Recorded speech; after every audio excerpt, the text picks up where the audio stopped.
घुम्दै केही दिन इन्द्रकाश महलमा देवकी पुग्दा भए तिनका रानी दुवै परस्पर लडी उफ्रिरहेका थिए। यो सौता दुईमा छ यो सेतमणि श्रीकृष्णजीको उहाँ रानी 16,100 छन् ती 8 व्रत तहाँ। यस्ता हुन् कसरी मिलेर म सहे हेर्छु अहिले भनी आए द्वारावती उसै दिन उनी केही नजान्ने बनी।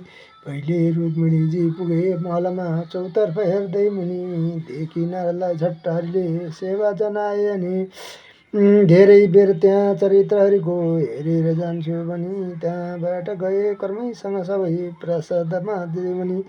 रानी 16,100 को प्रत्येक प्रसादमा होलो लीला हेर्न पुगेती।